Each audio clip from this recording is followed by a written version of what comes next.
In math, we have what we call least common denominator.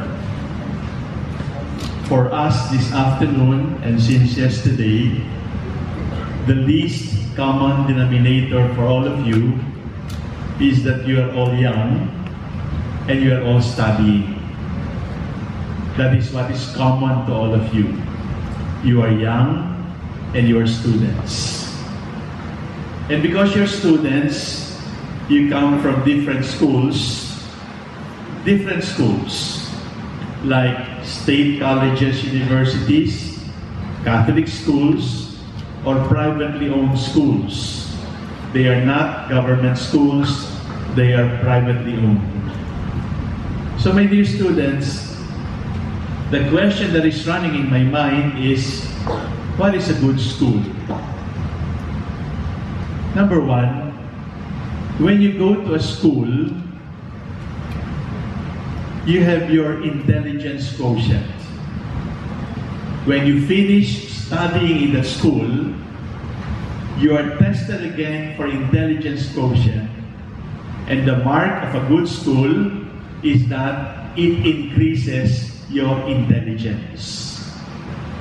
Kailangan, pagpasok mo sa school at paglabas mo pag-graduate sa school, makita na nadagdagan yung intelligence. Kasi kapag sinabi mo na yung school na to nakakabobo, eh walang kwenta yung school. Kasi lahat ng school dapat nakakatalino. So, we look for intelligence quotient.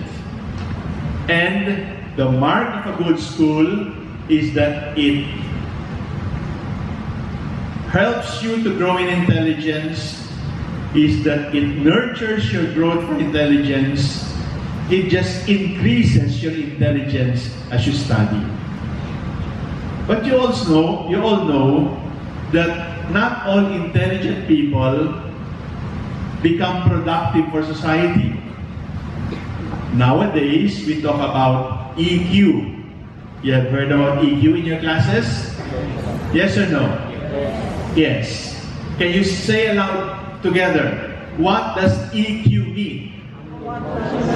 Emotional quotient. It is not about intelligence. It is about your capacity to relate to people, to work in a team, to be a friend. It is your capacity to accept defeat. It is your capacity to accept love. Emotional quotient teaches you that you cannot be loved by everybody. Tanggap natin yon. Kasi kung hindi mo tatanggapin na meron talagang hindi magmamahal sa'yo, you'll be a very miserable person. Mahal mo siya, mahal niya ay iba. Buti pa siya, may nagmamahal, mahal mo siya. Sa'yo, walang nagmamahal. Pigit ang mata, buntong hininga. Emotional quotient is the capacity to live for others. Emotional quotient is the capacity to work with others. Emotional quotient is the capacity to be a friend. But it is not enough that you have intelligence quotient and you have emotional quotient. What makes a school good? High IQ, high EQ. What makes a school better? I will give you a third Q. And what is it? Before I say it, I must tell you, there is a need to recognize everything as a blessing. There is a need to recognize everything as a gift. Why is it important? In one of your workshops, you might have heard, we are turning out to be a throwaway generation. Tapon, kaliwat kanan. Yung basura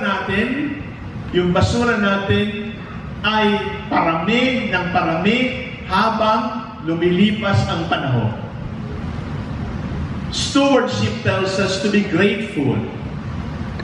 And if you want to take care of the earth, you must recognize that the earth is God's gift to you. So what kind of GQ am I talking about? It is gratitude quotient. The capacity to look everything as a gift. The capacity to look at everybody as a gift. The capacity to look at everybody, at everything, and to be able to say, thank you. That is the opposite of the throwaway generation. That is the opposite of the basura generation. That is the opposite of a generation that does not care anymore. If you really are a caring person, you must be a grateful person. Believe me, my dear young people, you cannot be happy if you don't know how to say thank you. In fact, when you grow older, maybe as old as me, you will get tired of saying, I love you. But when you're tired of saying, I love you, just say, thank you for being my friend. It is as sweet as I love you. There will come a time when saying I love you will feel mushy.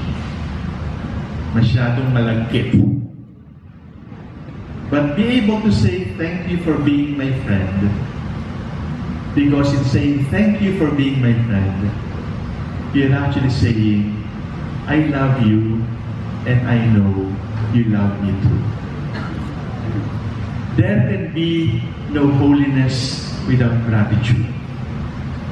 There can be no happiness without gratitude. There can be no love unless it is watered by gratitude. That is why, at the conclusion of our ILALO, we are putting our hope on the table of the Lord. And what is the table of the Lord? The table of the Lord is Mass. The table of the Lord is a Eucharistia. And a Eucharistia in Greek means thanksgiving. So how will you recognize a true Christian? The true Christian is always grateful. The favorite word of the true Christian is thank you. Because for the true Christian, everything is a gift. You want to be a good school? Work on IQ, work on EQ. You want to be a better school? Work on IQ and EQ and GQ. But you want to be the best school? There is still a third, more important than EQ and IQ and GQ. The best school has the highest WQ. And WQ is wonder quotient. The capacity to dream. The capacity to be in awe. The capacity to be amazed. The capacity to see beyond the stars. That is wonder quotient. You see people with high intelligence, but they are not successful. You see people who are intelligent at ma-PR, but they are not successful. You know why? Because they have stopped dreaming. Dream dreams and make those dreams come true. You, my dear young people, should be able to see visions of your beautiful tomorrow.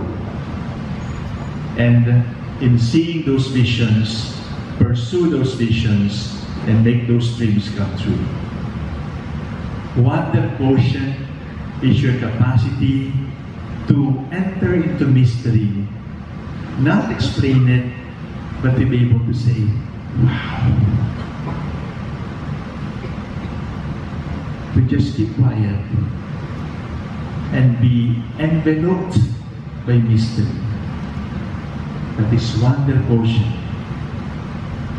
No matter how dirty the world may be, No matter how corrupt the government may be, no matter how many crimes you see in the streets, be above all of these. Increase your capacity to see visions and make those visions come true. Don't give up. As the Americans say, you ain't seen nothing yet. The best is yet to come. And you are that who is coming. That is why we have ILALO. We have hope. The good school has IQ and EQ. The better school has IQ and EQ and gratitude quotient. But the best school has all four: intelligence, emotion, gratitude, and wonder. If you put all of these together, you're going to make this world a better place to live in. And when you die, they will be sorry you died, because they will say, you made this world more beautiful.